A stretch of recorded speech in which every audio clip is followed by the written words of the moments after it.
Well done. Share screen.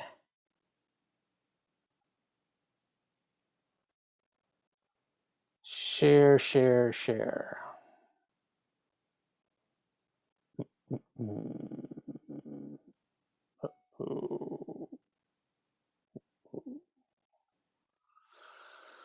There we go.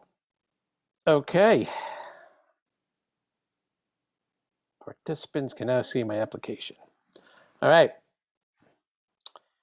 Today, we're going to continue learning about how meditation can help us get closer to God through commandments and rituals, and we will also continue our study of mindfulness and compare it to concentration. And no, Swillen, we're not playing that game, concentration. We're playing the game of life here.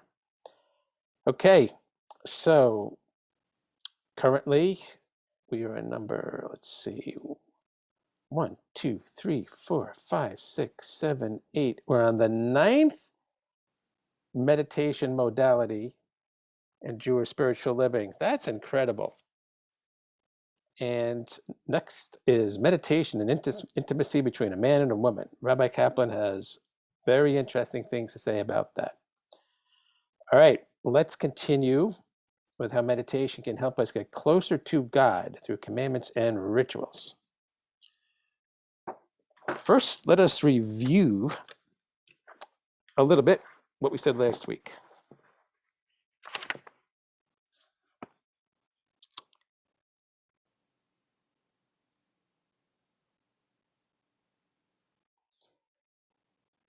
One important function of blessing, first of all, we have specific activities that can bring us closer to God, that are designed to bring us closer to God, and they are called commandments. Rabbi Kaplan holds that on the one hand, you can kedushify or make holy anything. And he uses the example frequently of, let's say, washing the dishes. Washing the dishes is not a specifically Jewish thing. So something everybody does if they have dishes. So, but he's mentioned that we can make it a more holy act by using various modes of meditation.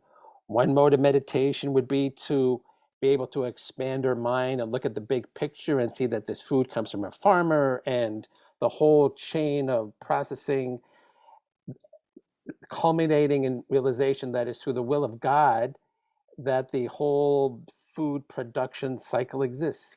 God created the planet and what's available on the planet, and human ingenuity harvested what's on the planet, and on and on and on. And you have this whole big idea, wow, thank you, God. We are partners with God in putting food on the table. That's one way. That's one form of meditation through which we can make something like washing the dishes holy, because washing the dishes is part of that chain of events of getting food on the table, getting food off the table of daily life. But he's also mentioned that there are other modes of meditation that can make mundane acts holy, such as doing it deliberately, such as deploying the skills we have developed to block out extraneous thoughts, not letting our mind wander, focus solely on the hand washing the dish type of thing, and being in the here and now. That's a form of meditation. Okay. So those are ways we can kedushify, it's my word, or make holy mundane acts, which he's covered extensively. But at the same time, there are activities specifically designed to bring us closer to God, and those are the commandments. Okay. The various things we do, Shabbat and kashrut and all kinds of stuff. And he mentions that the holiness of these doing the commandments, they become holy through various activities. One activity is saying blessings, and the power of the blessings and the way they can help us get closer to God is because the language of the blessings deals with that irrational dichotomy of God on the one hand being God and the creator and the ruler, but at the same token being my God, close by, personal.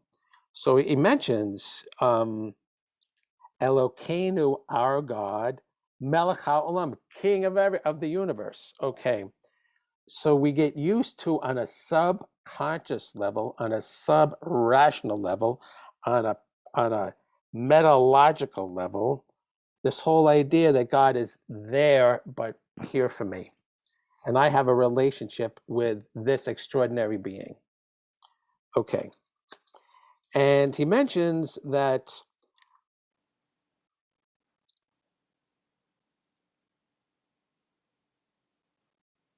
one way, another way we make we become more holy and we find holiness through doing the mitzvot is by applying our understanding of love to the performance of the commandment. And his definition works as follows. He says, imagine that you are in love. You are constantly trying to do things to please your beloved and draw closer to him or her. If the beloved makes a request, you may see it as a unique opportunity to express your love. There is no greater pleasure than doing something like that. The very fact that you are doing something that your beloved desires makes it a total act of love. Okay, the same is true of God's commandments. These are not acts that one does on one's own to express one's love for God, but acts that God has asked us to do as an expression of this love for us. If one keeps God in mind when observing a commandment, the experience can be one of overwhelming love for God and closest to the divine. So the premise here is that God loves us. And, you know, he gives us commandments. So imagine how you feel if somebody that you really love, that you realize really loves you, gives you something. It's a great treasure and it brings you closer to that person. Now, as an aside, in other classes and other times, we've talked a little bit about what is God's love. And we've talked about this biblical term, teshuka. And God having teshuka for us. What does that mean? Teshuka is a state in which something has an abundance of something and they want to share it with something they love. God has an abundance of love. He's not lacking in a thing. He wants to share that with us. And similarly, as Rabbi Foreman describes, rain has teshuka for the land, so to speak, meaning that the rain has life-giving properties. Water has life-giving properties to a parched earth. Rain has, the Bible says, rain has teshuka for the land because it has an abundance of life-giving properties, and when it lands on dry ground, it nourishes that ground. It enriches that ground and enables that ground to form life. It has teshuka. So that's the sense that we're talking about love here. Okay. Okay. However, so that's the use, and we know that different mitzvot have different blessings over bread, over wine, washing the hands, and on and on and on. Okay, but there's a different category of blessings that help us get closer to God, which we're going to discuss today. It's a little bit mystical and abstract, so we're not going to take such a deep dive, but it's important that we understand it, at least know about it. So this is what he says. Besides the blessing said before a commandment, there is another meditation that is recommended by the great Jewish mystics. It says, I am doing this for the sake of the unification of the Holy One, blessed be he, and his divine presence, with awe and love in the name of all Israel. So again, I am doing this activity. I am doing this for the sake of the unification of the Holy One, blessed be he and his divine presence, with awe and love in the name of all Israel. That's a specific blessing. The term Holy One, blessed be he, Kedusha Barichu, is a common Aramaic term used to denote God, found in both the Talmud and the Zohar. To understand the meaning of this meditation, we must understand why this particular term is used. I, Rabbi Kaplan, have explained that the word blessed, when applied to God, refers to his immanence. However, we must also understand what the word holy means when applied to God. Usually, when we say that something is holy, we mean that it is close to God or pertains to his worship. But what does the word mean when applied to God himself? Yes, so we are calling something holy. We are trying to raise the stature of an act to make it holy so that we become closer to God through that act. Eating becomes holier with everything we do for it. But what does it mean when we say God is Holy One? Holy One, blessed be He. How can God be holy? It's not like God's first holy and then unholy. God is one, so he doesn't change at all. He doesn't change into becoming holy. So what are we saying? When we use the word holy to describe a person or object, we are indicating not only that it is dedicated to God, but also that it is both separated and distinguished from the mundane. Therefore, when we say that God is holy, we are saying that he is separated from the mundane to the greatest extent possible. Therefore, when we say that God is holy, we are saying that he is utterly transcendent. Okay, this is like, I understand this as being like a mental trick or as being like a mental exercise. When we say God is holy, we are reminding ourselves how extraordinary God is, and it's like a fail-safe to keep us from thinking more mundane thoughts about God, making him too personal, maybe even making sure we don't go down the road of thinking he's an object that can be worshipped. So I see this as being a way Rabbi Kaplan describes our approach to God that he doesn't necessarily say explicitly, but I get this. And so what he's saying is that our approach to spirituality, our way we relate to God, has a lot of mental techniques to make sure we stay on the right track intellectually when we think about God. So when we say God is holy, we're like, oh yeah, I'm reminding myself that there's nothing more holy than you, and that you're like the zenith of holiness. And if I think anything less, I'm missing the mark. Okay, now he's returning to this Zen kind of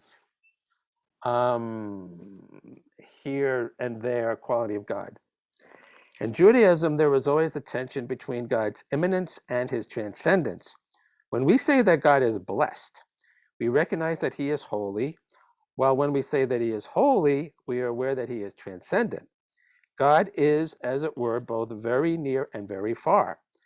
The Kabbalists express it by saying that God both fills all creation and surrounds all creation. On the other hand, he is immanent and fills all creation. No place is devoid of him. On the other hand, he surrounds all creation and is totally other than it. Okay. When we speak of God as the Holy One, blessed be he, we are saying that he is the transcendent one who is immanent. We are declaring that God is utterly transcendent, but that we can also experience him as being immanent. The term Holy One, blessed be he, therefore bridges the gap between God's transcendence and his immanence. It is as if God was very far away, but was stretching out his hand to enable us to grasp it. Okay, and then he gets a little bit into numerology and stuff and the meaning of different letters. So we're gonna, okay. So another another um, another technique or another path to understanding that the structure of the blessing provides is, well, first of all, it's reminded us that God is both if God is just transcendent but immanent, unfathomably the creator and the ruler, but right here for me. It reminds us of that kind of duality, that kind of Zen thing. But it also says, okay, um, the way we can relate to that is by understanding that while God is transcendent, he's reaching out his hand in partnership with us, so to speak, but it's not a hand. Um, but it gives us the feeling, and if somebody was to hold out their hand to you, they're right there. So that's how we kind of relate to the right there-ness, the immanence of God, by imagining that he's holding out his hand. And that's a nice metaphor, because who wouldn't want a helping hand from the big guy? So that's a pretty effective analogy.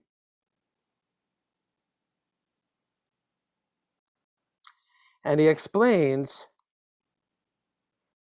that the importance the Torah uses anthropomorphisms to describe God, primarily to make him more understandable and human to us and allow us to experience his immanence. The commandments in the Torah also serve as a link between God and human beings. Okay, so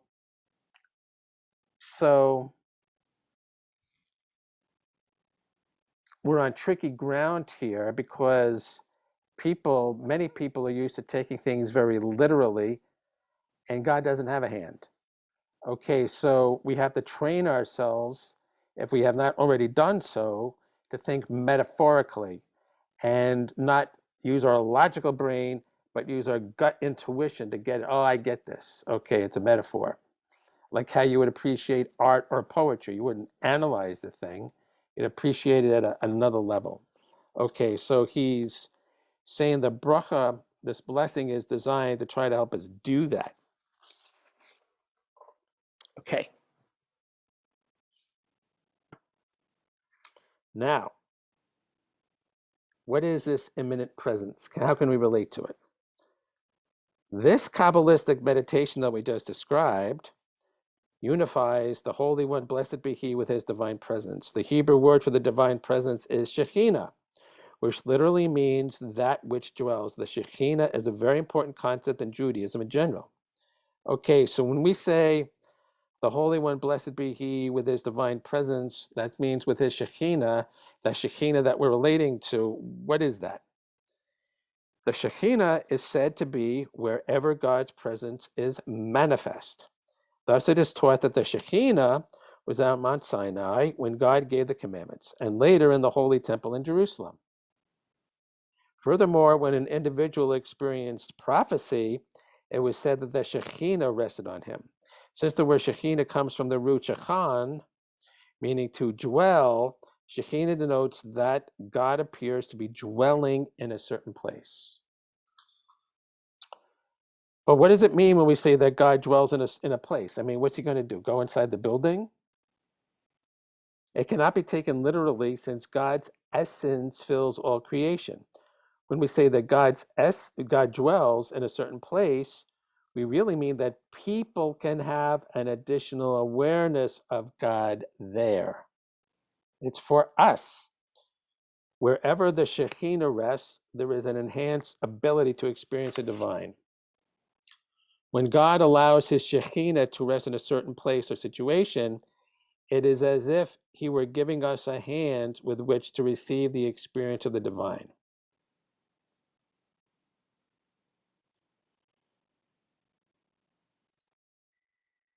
Okay, so let's think about this for a second. So, we've established that God is the creator and the ruler, and God is everywhere, so to speak. Like that, he's not inside the computer. He just is. His presence is felt everywhere. Okay, so when we say Shekhinah, as Rabbi Kaplan is describing it, we're positioning ourselves so that we can appreciate that fact. So that, let's say, for example, the Beit Hamikdash or the Mishkan in the desert, we design a structure to make us think about God more than we usually do when we're just like playing chess or whatever, and say, okay, God is, yep, I'm thinking of God because of the architecture. I'm thinking of God because of the decor. I'm thinking of God because of the religious artifacts. I'm thinking of God because of what we're doing in here. We're davening and we're asking for guidance. Thinking of God, there you are. Okay. He's been there all the time. It's just that we have created an environment to raise our consciousness. Right now I can see you, so to speak. Okay. And so when we say Shekhinah, that's really what we're saying. I think Rabbi Kaplan would say the Shekhinah equates to the consciousness of God in being in a certain place, because in that place we people have enabled ourselves to become more aware of him. So which, as a side point, is the number one gripe that people have when like shuls turn into social clubs, because the whole environment is supposed to induce this like, whoa, here you are, thanks for being there, and instead they're doing whatever they do. So it robs the environment of that effect on you, and you have to fight it. At least I have to fight it, but I'm not the only one. So, okay, we'll leave that alone. So anyway, so that's the Shekhinah here. So when people do something and they say that the Shekhinah dwells between them, we're talking about them doing something and in such a way that it raises their awareness of God. Because God's there. His will is everywhere. Okay.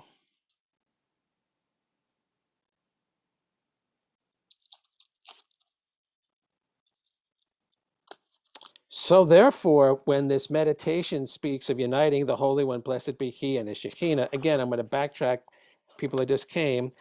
Rabbi Kaplan is saying there is a specific meditation said by the mystics to basically endow any activity with holiness, so to speak, and bring it closer to God. And the meditation is, in English, I am doing this for the sake of the unification of the Holy One, blessed be He, and His divine presence with awe and love in the name of all Israel. It's a mystical approach to a bracha. So that's when Rabbi Kaplan now is talking about meditation. He's talking about that meditation. It's very powerful. It's not, as you can, if you ask most practicing Jews, they would not know about this, because it's kind of, part of the spiritual heritage that we've lost. But this is what he says about it. When this meditation speaks of uniting the Holy One, blessed be He, and His Shekhinah, it is speaking of uniting the levels of the Vav and the Hey in Yud K, Vav K, which we're not going to get into, the symbols of God, the arm reaching out to us, and the hand that God gives us so that we may receive. Okay, so again, the hand reaching out to us is the metaphor for feeling close to God. Indeed, some versions of this meditation state explicitly that the Vav and the Hey are being united. That's a mystical thing. Observing a commandment allows us to unite the male and female aspects of God's presence in the world. All right, that's a real tricky one. And actually, we're going to get into that a little bit in the next segment, which should be starting next week, about meditation and the relationship between men and women. This male and female yin yang aspect of God's presence. But he's saying, but as a preview of that, he's saying that this bracha has the power, the metaphysical power, to somehow unite those forces. Maybe that's one reason why it's not commonplace, because that's powerful stuff. And probably most Jews aren't at that level where they could appreciate it. This is the essential purpose of keeping a commandment. God is always stretching out His arm to us. willing to give of his essence and spirituality. Before we can take it from him, we must have a vessel with which to hold it, a hand with which to receive. The way we do this is by making ourselves receptacles for the divine. God gives us the hand with which to receive the divine, but we must bring it together with the outstretched arm. Okay. That's like so critical because like we just said a few minutes ago, you have a building like a shul that is designed to make you appreciate and more aware of God's presence. Okay. That's like a vessel, a communal vessel. But here he's talking about on a personal basis, we need to make ourselves vessels so that we can receive God's hand, so to speak. Our body, our being can shake hands with God, so to speak. He's reaching out his hand. We can receive it if we're a proper vessel. And this, of course, brings in everything that we know and learn about in terms of being a proper vessel, from our thoughts and our mental frame of mind to our emotional balance to our physical bodies and the condition that we're in. Bad vessel, bad receptacle. So that's the importance from a spiritual point of view. That's the importance from everything from emotional management to mind control, controlling your mind, to physically having no kinks in the hose. More kinks, less flow. Less flow, bent vessel. Not a vessel that can carry stuff. When we say the above meditation, which I'm not going to get into at the present time, we should bear in mind that we are receptacles for the divine. Okay.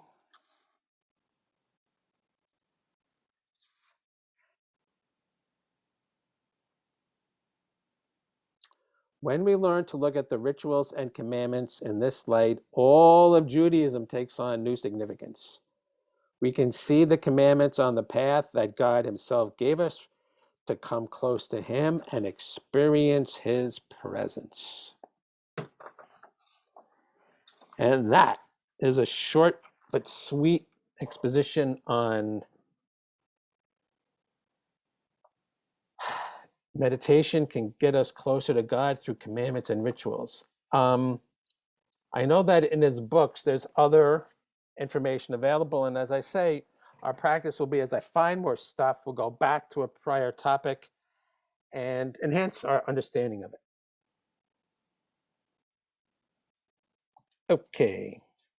So we'll be starting this meditation and intimacy between a man and woman next week.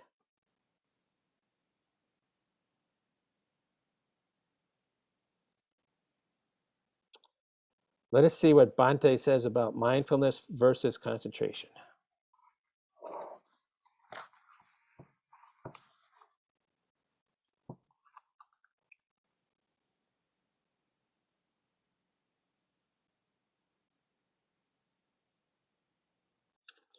Okay. Mindfulness open, concentration closed. Mindfulness open, concentration closed. Mindfulness open, concentration narrow. So this is kind of like a yin yang thing once again, where we are predominantly mindful, but we can't be mindful without having concentration. Meaning, if we're mindful, we're aware of all kinds of stuff. Let's open our mind and just be aware of our surroundings. But when we want to focus on this, we need our concentration. I am sitting here and if I'm just being mindful, I'm aware of a lot of stuff, the computer and the room and these walls and what's in front of me over here, you guys. All right, what am I going to do? I need to be able to concentrate on this screen in order to function and do this class. Okay, concentration narrows the focus. And you can't retain your mindfulness unless you have the skill of concentration. how do we know this? Is because as we are developing mindfulness when we meditate at the end of the class. But what are we doing? We're concentrating on our breath, and we're developing the ability to. We're aware of stuff, but we got to go back to the focal point. Go back to the focal point. Go back to the focal point. We have to be able to control what it is we are being mindful of. So we're generally mindful, but the concentration helps us stay mindful. Otherwise, we just float. Okay. Concentration should be regarded as a tool. Like any tool, it can be used for good or for ill. Let me just see this. Yes. A sharp knife can be used to create a beautiful carving, or to harm someone. It is all up to the one who uses the knife. Concentration is similar. Properly used, it can assist you toward liberation, but it can also be used in the service of the ego. It can operate in the framework of achievement and competition. You can use concentration to dominate others. You can use it to be selfish. The real problem is that concentration alone will not give you a perspective on yourself. It won't throw light on the basic problems of selfishness and the nature of suffering. It can be used to dig down into deep psychological states. But even then, the forces of egoism won't be understood. Only mindfulness can do that. If mindfulness is not there to look into the lens and see what has been uncovered, then it is all for nothing. Only mindfulness understands. Only mindfulness brings wisdom. Concentration has other limitations too. All right, so what are we talking about? Have you ever come across somebody who's has a lot of intensity and who is just has this real strong focus? People say they're very willful. Okay, if you're up against somebody like that and you're not as willful, you're going to lose. That person's going to dominate. And that's an example of an overuse of concentration because, relationships are give and take. And somebody who wants to assert his will is over. He has a very strong developed power of concentration, and he's deploying it on you to get whatever he wants. And it's not grabbing you, but the power, we say that person has a very strong personality. As Bhante is describing it, that person has a very strong will and powers of concentration so that you get out of the way. Okay, that's what he's talking about. And that kind of person needs to be banged on the head and be mindful of who you are and what you're doing. If you're the boss, you need to be mindful. Hey, you can't treat people like that. You can't overrun them.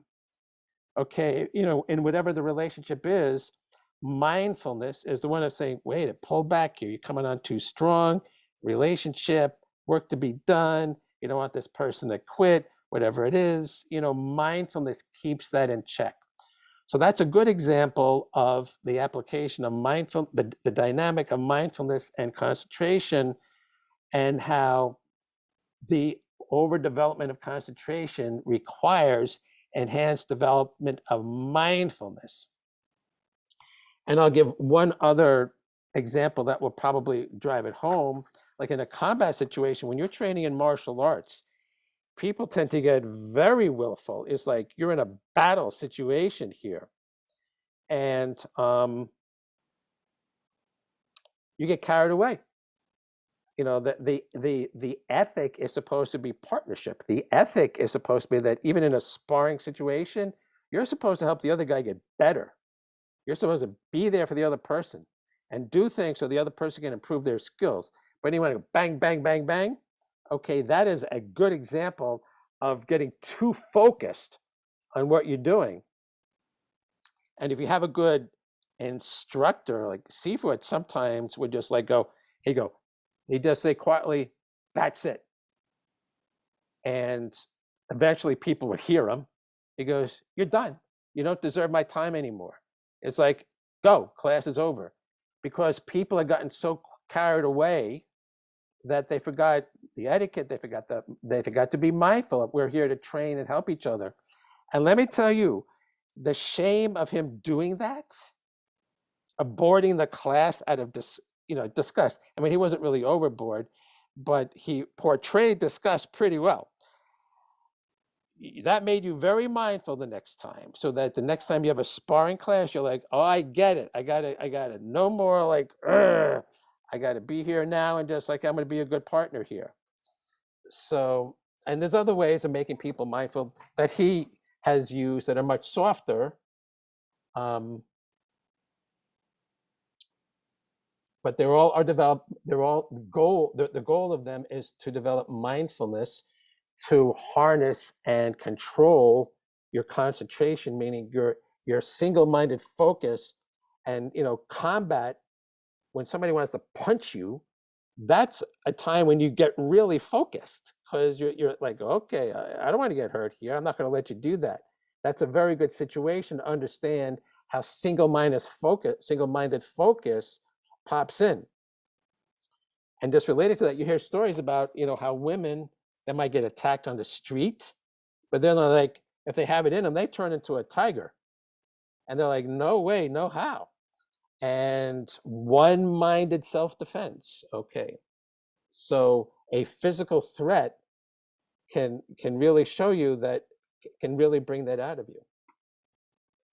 But the good news is that if you can control that tendency, then you're going to be able to control other threats that are much less severe than getting attacked. Okay, so we're going to take this Bhante stuff in bite-sized pieces, because it's really there's a lot to say about every point he makes. So now we're going to meditate.